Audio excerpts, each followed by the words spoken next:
Welcome to Authors at Google. I'm Richard Gingras, and today we're here with Yukari Iwatani Kane. Iwatani Kane. I read it wrong. I have a typo. Who's talking to us here today about her recently published book, Haunted Empire, Apple After Steve Jobs. I think probably all of us would agree that probably the most fascinating question in the world of tech the last couple of years is indeed just that, is how will Apple survive the death of its legendary founder? And I'm sure everyone in this room, after just a couple of minutes' thought, can come up with a very thoughtful and glib answer to that question. But Yukari here, actually, you spent almost 2 years looking at this question, and I thank you for doing that. But let me first give you a little bit of background, and then we'll get into the discussion. Yukari has been writing about the tech industry for over 15 years.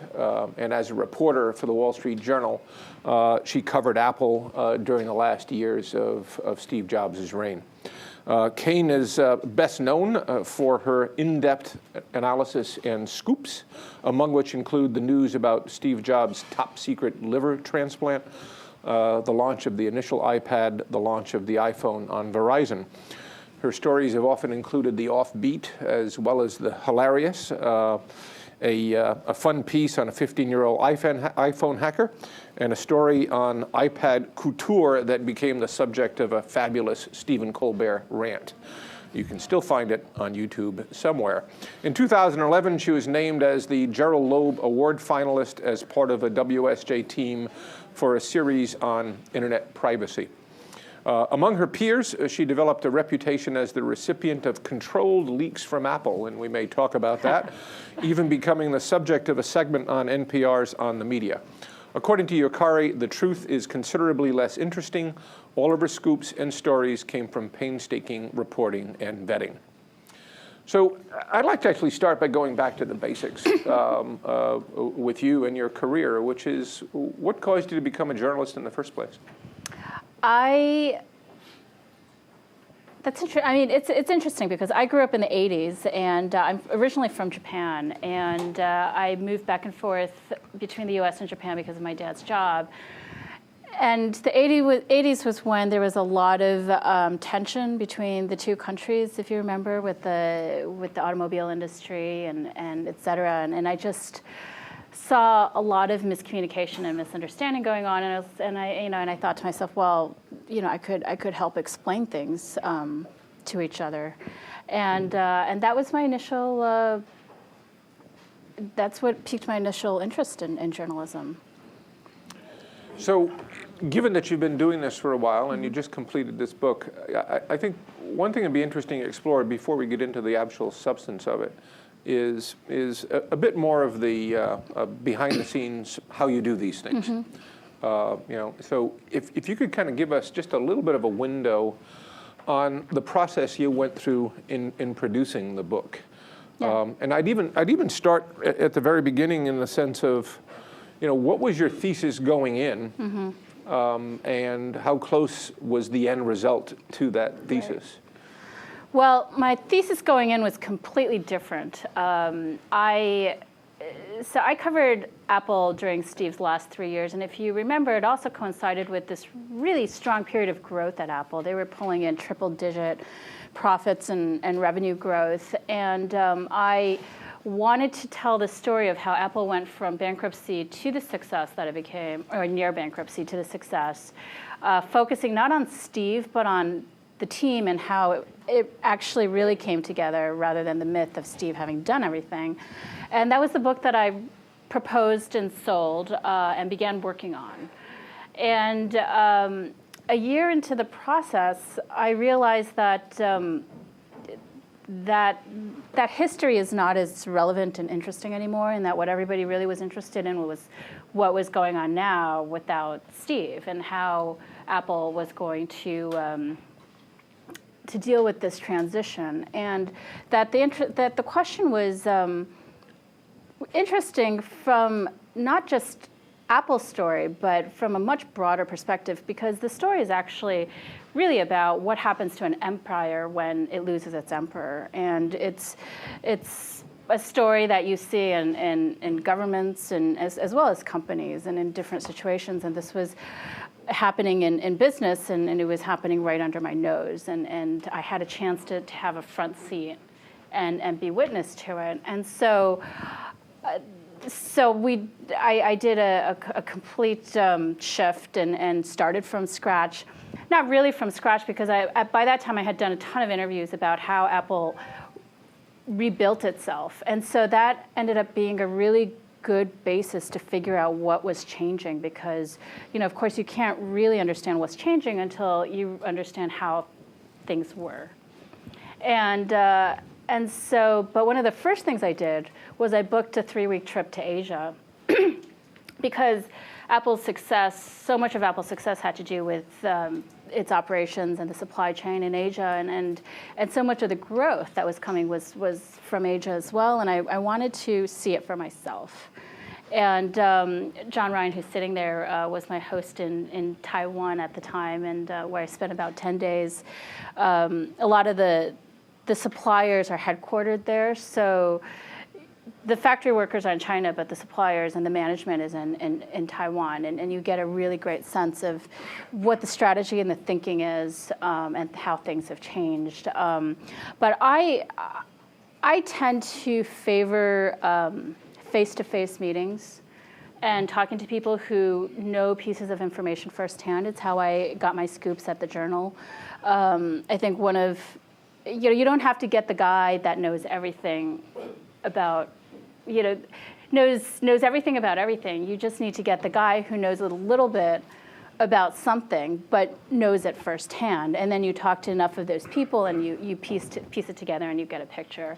And so I talked to almost 200 people. I also don't trust anybody other than I don't trust anybody else as much as I trust myself and my own judgment. So wherever I can see things for myself, I like to go there. So I went to Europe to talk to a lot of Jonathan Ive's designer friends and colleagues from the past. I went to China, went to the factory gates of Foxconn at Shenzhen, spent some time talking to a factory worker that I still keep in touch with. I also talk to others through, the Twitter-like messaging and things like that. But I like to meet them whenever I can. The other thing that I did was I went to Robertsdale, Alabama, where Tim Cook is from, to really understand his background, because he is such a private and mysterious person. And so I wanted to understand it for myself. I grew up in the East Coast, but I was up north. So part of what I thought I needed to understand was the Southern culture as well. So that was my reporting. So I think when most of us think of Apple and think of Jobs, we think of the product vision. We think of his intense attention to detail in building products. And one of the things that surprised me when I read the book, in a good way, was how much focus you put on the supply chain. And I can understand its relevance. One, we're seeing interesting political problems and problems of labor management and so on and so forth come out of that.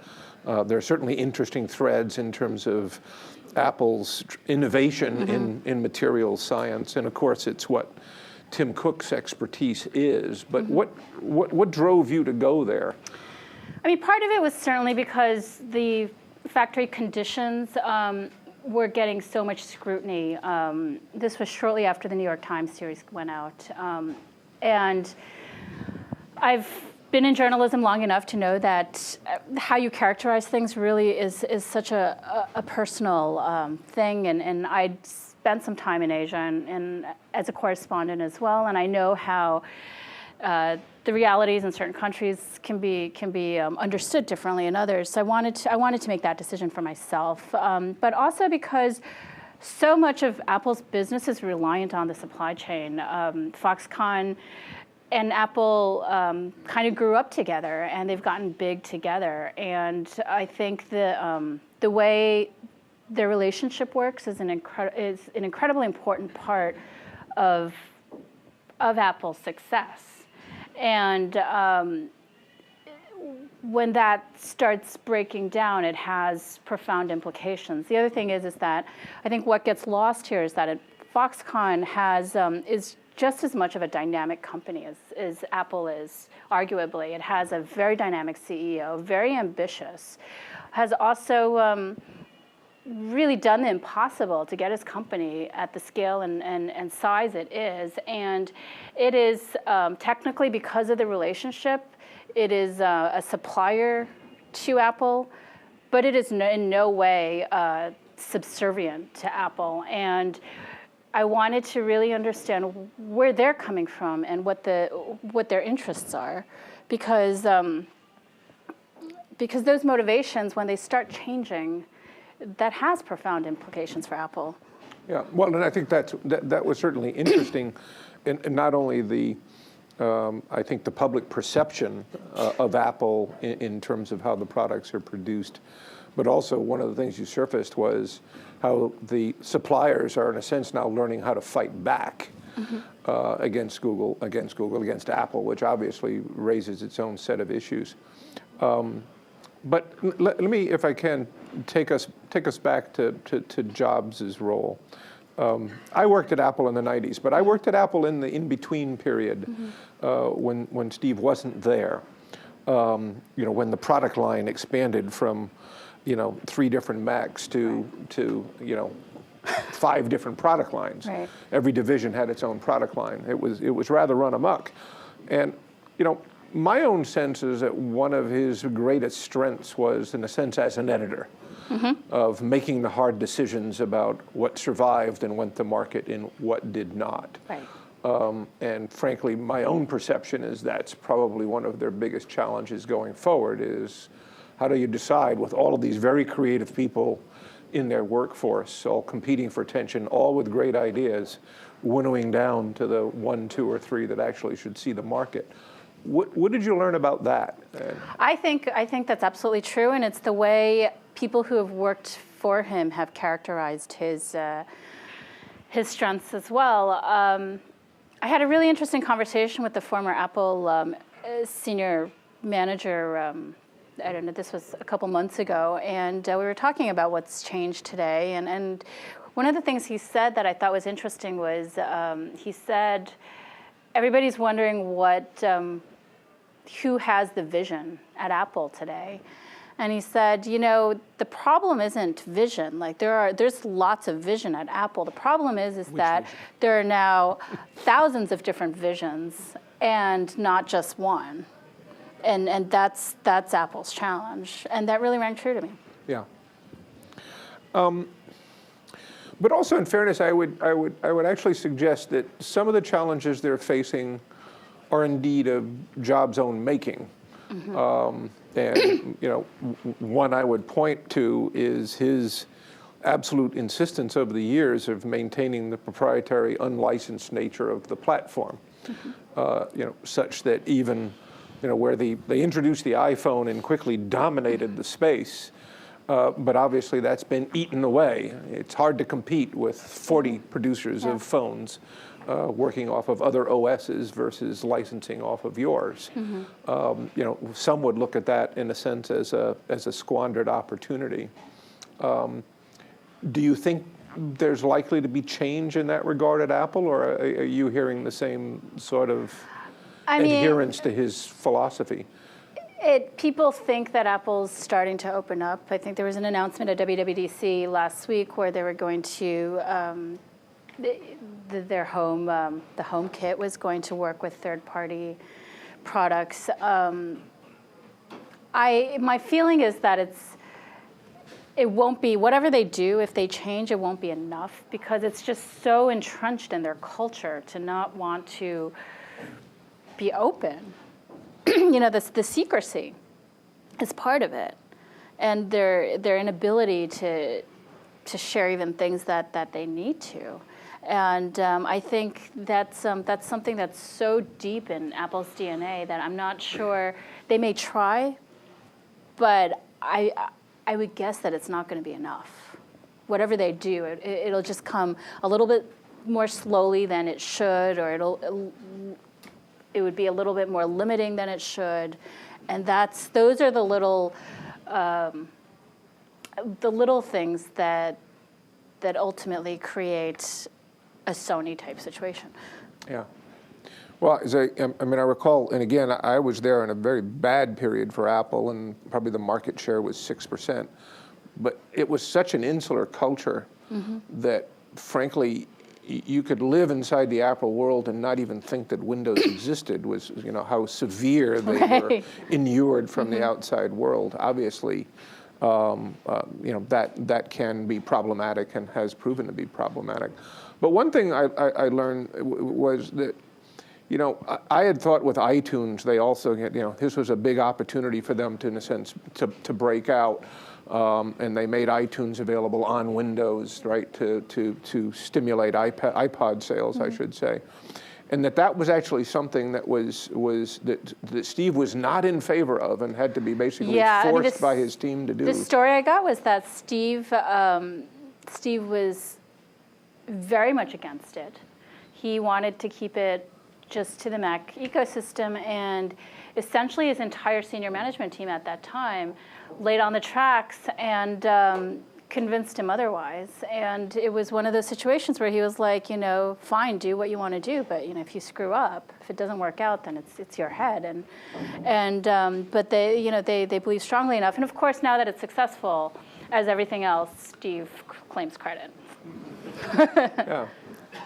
Though in a sense, it's hard not to think that his pushback on that did not have a cultural impact, because I still have a hard time looking at Apple as being as dedicated to cloud development as many would suggest the market would demand. And I don't know, how much of that is sort of reticence or. I think the cloud.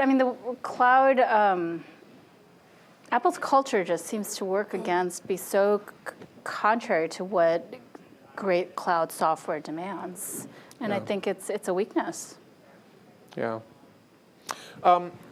So, in reading the book and going back over how Apple has been covered in the last few years, it's hard not to escape the fact that the brand has been tarnished a bit. The fact that Apple has twice in that period of time actually come out with public apologies about one matter or another, which is something that he certainly would not have done, right? This is a company that has managed the press more tightly than probably any other American media company.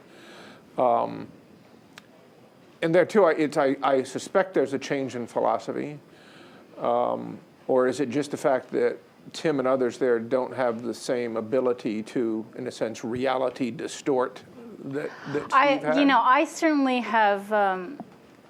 We've all known what a great marketer Steve is or was. I don't think I myself realized how important that was to Apple's success, because I do think that Apple's lost control of its narrative, and it's because Steve isn't there.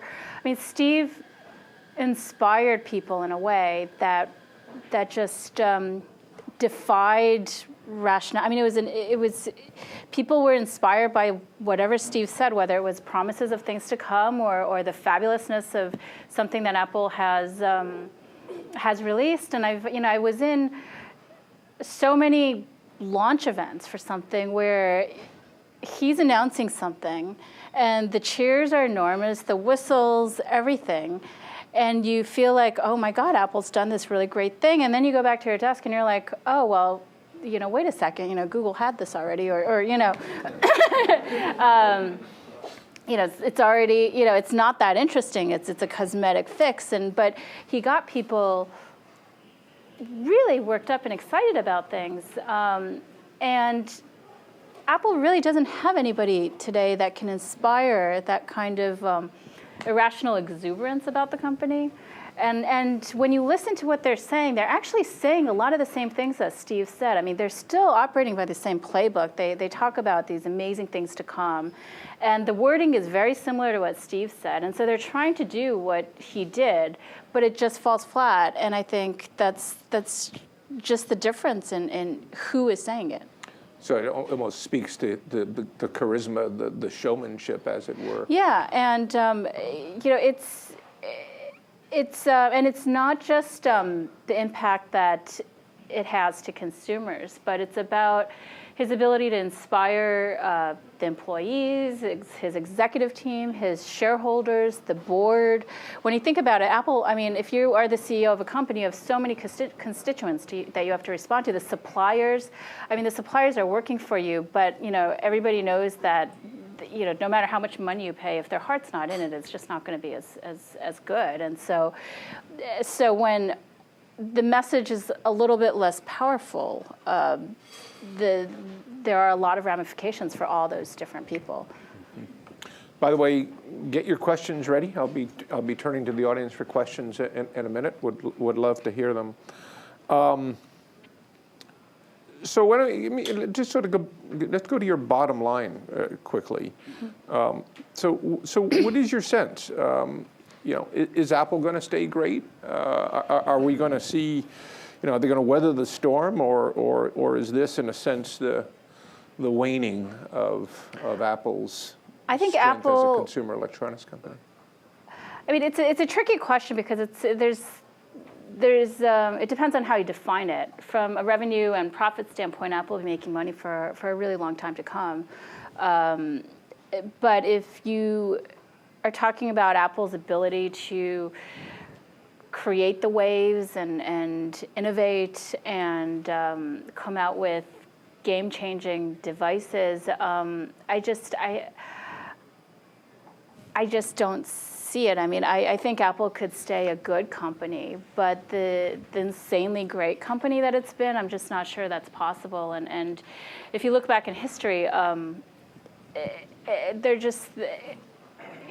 Apple is going through a lot of the same things that a lot of empires have gone before them, and it feels a little bit like,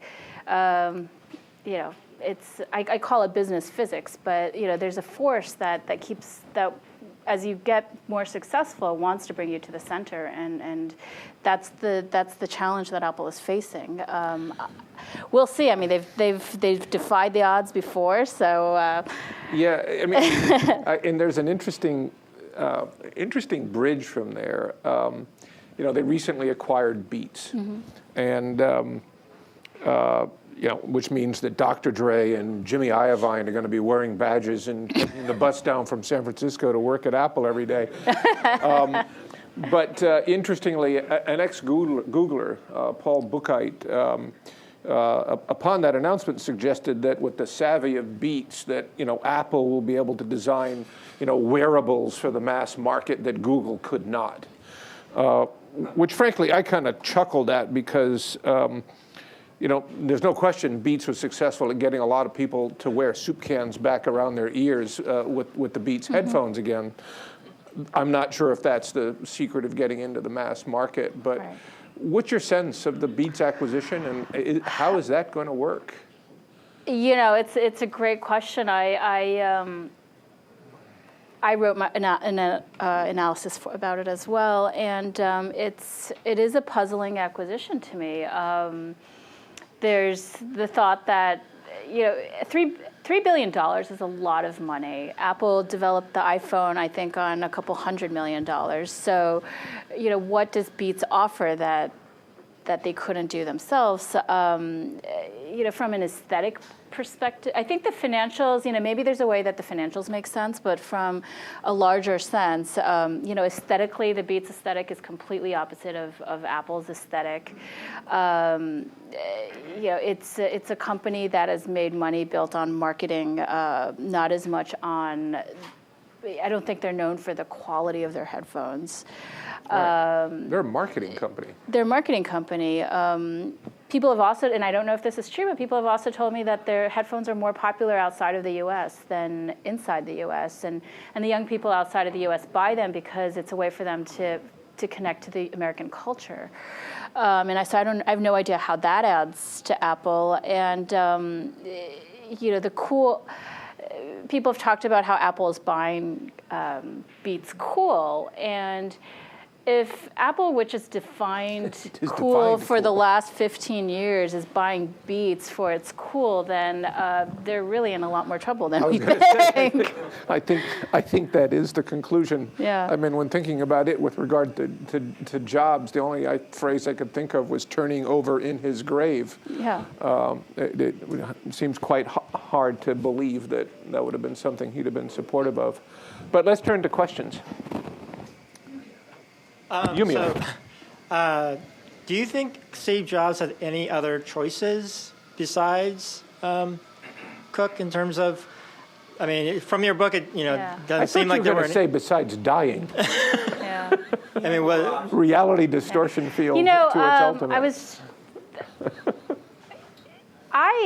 I've said this a couple of times. I actually think the more interesting one was Ron Johnson. It was actually a name that was whispered by a couple of my sources. Nobody's going to say it on the record or out loud, but I heard it from a couple different people when the leadership change was announced, that it should have been Ron. But the more I think about it, the more I agree, because Ron Johnson was the head of Apple Retail, and he was the architect of the Apple stores. And Steve was involved in the Apple stores in the extent that he cared about the look and feel of the stores, but the culture that was built and the success is really Ron's. It operated fairly autonomously within Apple, and he's an incredibly charismatic guy. I have a ton of respect for him. I know he went to JCPenney and didn't do too well, but I think a lot of that had to do with JCPenney. In terms of what he did at Apple, he was a very impressive executive, and he would have had the ability to inspire, and he would have certainly had the vision. The worst thing that people have said about Ron that I've heard is that he enjoys his money, but what executive doesn't? So, and I think Steve, it goes back to Steve, his unwillingness to share the spotlight, and a lot of executives left, eventually ended up leaving because of that, and it was the weakness in his genius. I share a story in my book about the first time he was diagnosed with cancer, and when he announces it, the stock rose, I think, by only 1 or 2%. And when he heard about it, he was really disappointed, and he was like, "That's it." Yes. And so he was definitely a guy who may not have wanted his private life probed, but wanted Apple to be about him, and I think that's part of the challenge that Apple faces today. Well, and it had to be an internal candidate. There was no way they were going to bring in someone Yeah. from the outside, and so you're really left with few possibilities. I mean, there's Eddie Q, there's Ives, though I'm not sure about that. Obviously, Scott Forstall was Yeah, I mean, was not going to be it. as part of the book, I talk about this. There's a Harvard professor called Gautam Mukunda, and interestingly, Apple brought him in to Apple University to talk about his leadership theories. But one of the things, his idea is about executives who rise up within the system and are chosen, and then ones who just are chosen despite all the odds, and it was just a complete anomaly. And one of the things he says is that those executives have a high failure rate, but when they succeed, it's just tremendous. And Steve falls into that because there was no way he would have returned to Apple if it wasn't near bankruptcy. And the other category, of course, is the executive that rises within the company. And for that executive, it's very hard to think outside the box, because the entire reason they were chosen is because they fit so well in the culture and they were doing so well in the culture. And those executives, there's not that much difference. If you look at the top 3 candidates that arise out of that, there's not that much difference between them. And the likelihood that they're going to do something completely out of the box is very rare, although you can still have very good executives. And so Tim Cook would be typical of that. And I think so in that sense, yeah, it's a good question. I mean, I think Tim Cook was the obvious choice, given all of the realities. But I'm not sure we can expect. We just can't expect a Steve Jobs. What's your take on Ives, for that matter? He's a mysterious character. He only appears in videos at product introductions. What is he hiding? Well, Apple has been trying to portray him as Steve's visionary successor. I think for me, one of the things that we need to be aware of is that he's an industrial designer, and he's probably one of the greatest industrial designers of his generation, if not the greatest. And but he's an industrial designer, and so what makes him a genius in that is that he cares about the appearance, and he pushes the boundaries of aesthetics without consideration of how things work or can work inside. And so, he is getting more and more responsibility. And what I worry there is that we're going to end up with beautiful products that work just a little bit less well because he cares more about how things look. Well, he's lost his editor in a sense. And he's lost his editor, and anybody who does creative work knows that no matter how brilliant you are, you miss something when you don't have an editor. And so Apple's successes happen because of the team, the partnership between Steve and Johnny. And one good question is, who's Johnny's partner now? And I don't and see importantly, anybody. Who can push back on him? Who can push back, yeah. I mean, I just don't see Tim doing that. Right. And how about Eddie Q? Because he's really the only other. And I mean, I don't think Eddie has the authority. He just made senior vice president a couple of years ago, and his area is iTunes and deal making, and I don't see him being super involved in product development. questions? So if we look at stock market as the aggregate view of the overall society on the prospect of a company or their sentiment about it, over the past 3 months alone, Apple has added about $120 billion to their market cap. That's more than Twitter, Netflix, Tesla, and Yahoo put together, like their entire worth. So where is this sentiment coming from? I think, Apple's strongest base has always been the Apple fans and the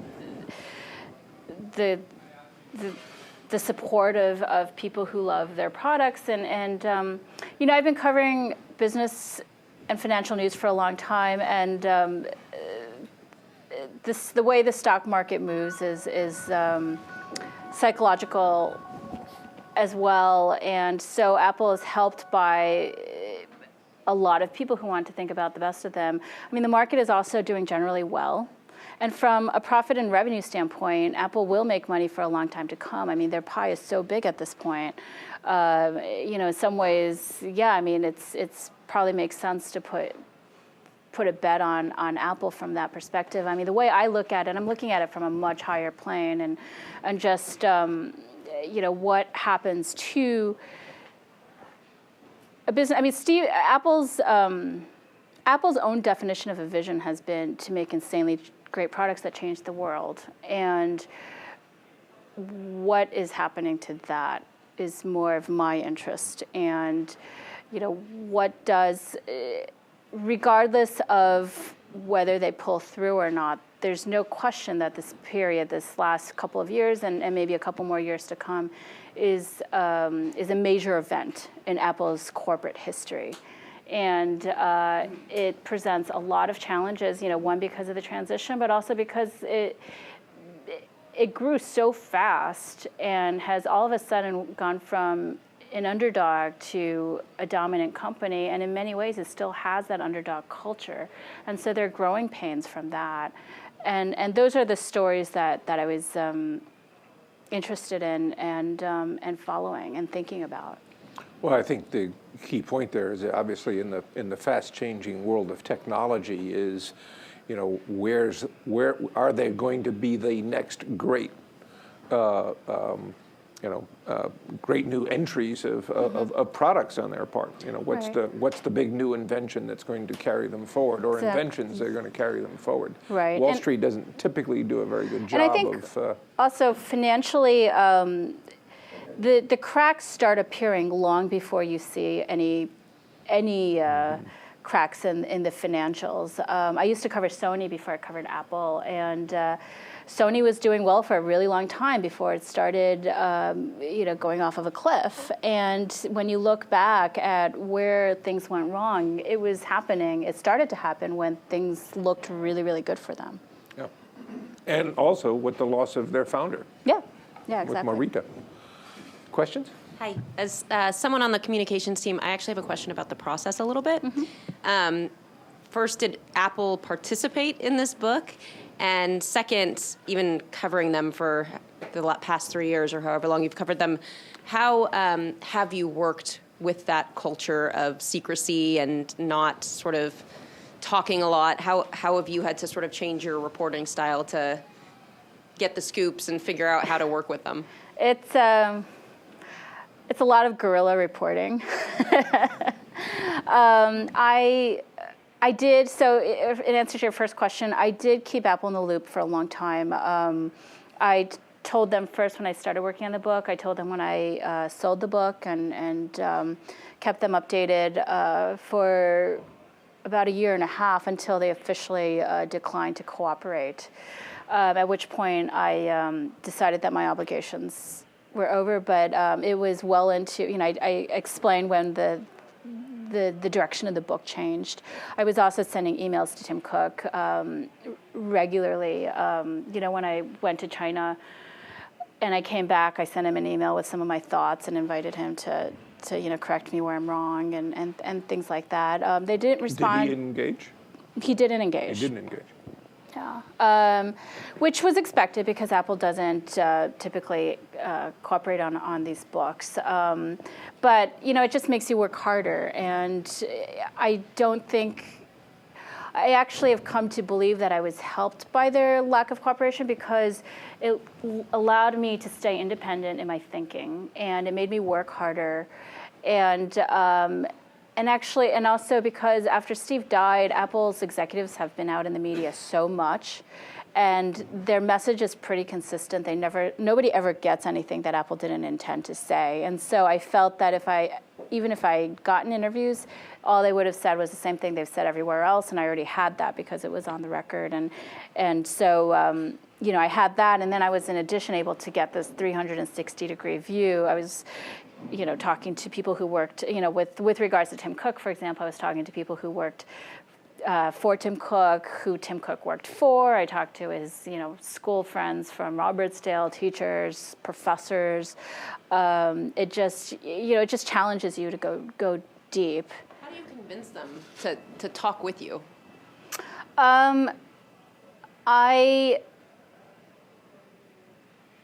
People like to tell stories. The difference with book writing and newspaper article writing is that when I was at the Journal, it was much more of a challenge because I wanted to know, what the next product looked like. I mean, I was asking people to share corporate secrets, and that's a much more challenging thing to do than to ask people to share their memories. And I think people are usually happy to do that as long as you're not going to dash off and just focus on that. And so I convinced them with the promise of telling the whole story. And then you spend a lot of time with them. I've had 3-4 hour conversations, and I didn't get anything until the 4th hour. Usually when I was interviewing people about Tim Cook, for example, for the first hour, people are like, well, Tim's a great boss. I respect him a lot. He's he's very driven. He has high demands, but and then you probe for certain stories, how he handled things, and then you get to the real story. So suffice to say, Katie Cotton didn't send you a note of congratulations when the book came out? No. Have you had dealings with Apple since? Are you No, off the I invite list actually- for product? Oh, I was off the invite list from the time that I began working on this book. They did have one, I guess, momentary lapse in judgment when they invited me to their shareholders meeting, but otherwise, I was watching the video feeds like everybody else. Yeah. Yeah. So what are you focusing on next? You know, right now I'm still promoting my book. My Japanese launch of the translated version will publish in Japan in a couple weeks, and they're having me over there. So I'm preparing for that, and still very much on this story. But I am starting to think about some other books, and I'd eventually like to write another book. So, I mean, the other interesting thing about Apple, of course, is the fanboy culture. Mm-hmm. Have you suffered at the hands of the fanboy culture since this book came out? I mean, The short answer is yes. and exactly how? Well, the opinions have been all over the spectrum. People, you know, Tim Cook, I don't know if some of you may know, but Tim Cook commented on my book basically the afternoon of the first day that the book. No, I think I had a CNBC interview that morning, and he was responding to a CNBC reporter that asked him for comment, but he said my book was nonsense, and I had to, and I went out with my own statement because I was in an interview with another reporter at the time that the comment came out, which was a strange sensation as a reporter, but so that unleashed, you know, all these Apple fans who were like, yeah, that's nonsense, you know. My book got zero bombed on Amazon, so if you go to Amazon, there's a lot of there's 1-star ratings and 5-star ratings, basically, and they were happening from the first day, so before anybody really had a chance to read the book. But you know, I mean, it's what makes covering Apple so interesting, and it's to be expected, and I think it's, you know, one of Apple's greatest strengths is that people are so passionate about the company, and so you know, you can't begrudge them that. And I think, you know, but one thing to watch is to see how that changes or whether that changes as the years go on. What did you think of their recent announcements? I thought a couple things. I thought that it was, I was shocked at how much more muted it was compared to some of the WWDCs when Steve was there. I was shocked that muted in the reaction? In the reaction and the excitement. I was surprised that everything was a pre-announcement. One of the things that Steve really felt strongly about was that you don't announce things until they're ready. And then you capitalize on the excitement by offering it up. And everything was a pre-announcement. There wasn't a single thing you could access. And I mean, there was even one announcement where they showed something that wasn't going to be available till next year, which was just, I mean, insane to me. But in a different way, a lot of the things that Apple's been doing recently has been really interesting for me, because what I see Apple trying to evolve. They're trying to move away from what would Steve Jobs do. I think as I was writing this book, one of the themes that kept coming up and what was obvious was Apple trying to prove that nothing has changed without Steve. I mean, you saw that in Tim Cook's statements. He would say, we're just as strong as ever. Innovation continues to be our North Star. Nothing has changed. And that wasn't convincing to me, because everything has changed without Steve. And now I feel like you're starting to see Apple understanding that and trying to move past it. They didn't make it as clear at WWDC, but they are moving to a new vision in the connected home. They're doing different things. The Beats acquisition, I mean, for better or for worse, it was something probably that Steve never would have considered. And so the question to me, and what will be most interesting to me going forward, is whether Apple's new vision, and this new Apple can convince and inspire, because that was what Apple was fueled on for the last 15 years. And so they can come up with this grand vision, but if people won't come on board with it, then then it's not a good sign. I mean, you actually seem to suggest that in some of their recent announcements, last 6 months or so, that they're actually almost explicitly putting distance between themselves and Steve. A number of the off-the-cuff references with the introduction of the new version of the iOS, of sort of pushing back on real-world metaphors and so on and so forth, which he was, very much party to. Yeah. With the new iOS, I mean, I thought that was interesting because it was almost, I think it's one of the steps in grieving, right? To kind of lash out at the person who's no longer around, and the comments that they were making against the former look and feel, where it was just almost overly done.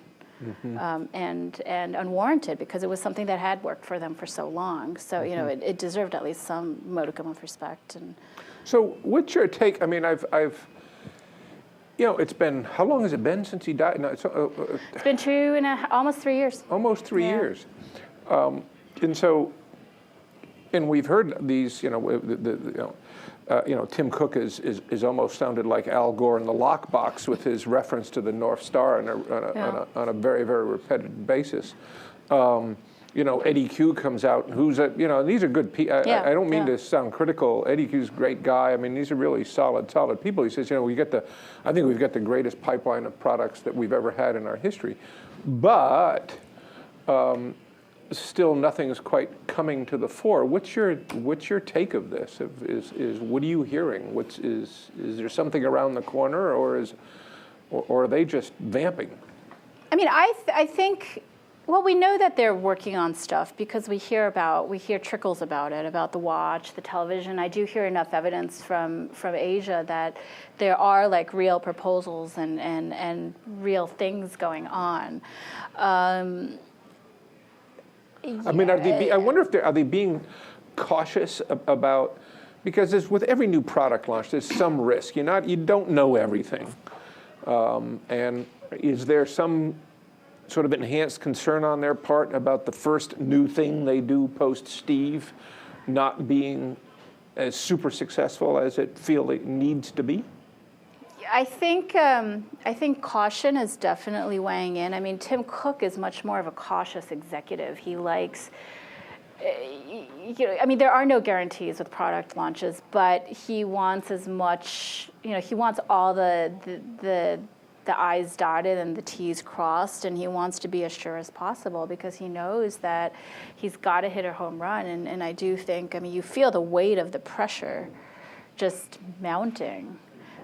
Every time they miss an opportunity, I mean, the expectations grow just as much, and in a sense, you could say, I haven't really thought about it that way, but in a sense, you could say that the longer the time, more time passes, the greater the expectation that whatever they do, as you say, has to be a home run. And I just, I think it's almost an impossible situation for them because they are when you think about it, they're such a big company.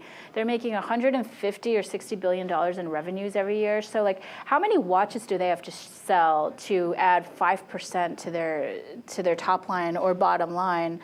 And then remember that they're used to profit margins of 30, 40%. And so how do you get 30, 40% from watches? And then with televisions, I mean, they're used to products that people will upgrade to every year. I mean, I don't see a future, any world where people are going to upgrade their televisions, every 2 or 3 years, much less every year. And so the bar financially for them to be successful is higher as well. And even though Apple's going to keep making money for a long time to come, I mean, you have to ask, how will they prove their success, or what do they need to do for their new product to be successful? And they will have to show some sort of financial success. And that's really challenging, especially when you consider that, Apple's first iPod wasn't a blockbuster. Apple's first iPhone wasn't. It's usually the second generation and later that really takes off. And so the question is, to me, so the odds are the first product is going to still have kinks, and it'll be interesting. Hopefully it'll be interesting, but it's not going to be enormous in terms of financials. And at that point, what does Apple do? I mean, Steve was the guy who still pushed, and he pushed harder. But is Tim that guy, or is he the guy who's going to be cautious and start pulling back even before the product has had a chance to be successful? And that'll be something that's really interesting to see. So it makes me wonder, that given their addiction to high-priced, high-margin products, the fact that they really haven't won in the cloud,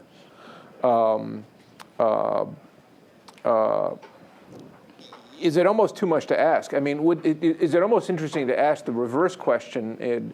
If Steve were still alive, would they not be still facing these challenges, and would their likelihood of success necessarily be better? Yeah. I think that Apple would have faced a lot of these challenges even if Steve were here.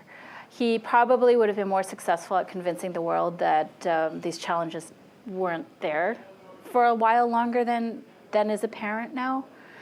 And by the way, I think, and part of Apple's challenge is the competition around them. And from a management perspective, Apple, I think, Steve was Apple, and he was able to take risks and make really bold decisions in a way that nobody ever will be able to again, because the board worked for Steve, and now going forward, the CEO will be working for the board. But when you look at the competition, you have, you have Google and Larry, who's got that authority. You've got Amazon and Jeff Bezos. You've got Facebook and Mark Zuckerberg. You've got Netflix over there as well. And all of these companies have the ability to make really bold decisions and take much bigger risks than Apple will, because they still have founder CEOs. Yeah. Well, I thank you very, very much. Thank This you. has been a great conversation, and a lot of good food for thought and questions that are relevant, I think, obviously to Google as well, as we all figure out, is how do we evolve a big corporation and continue to be innovative? Yeah. So I thank you very much Thank for your you. work, and I look forward to your next efforts. Thanks.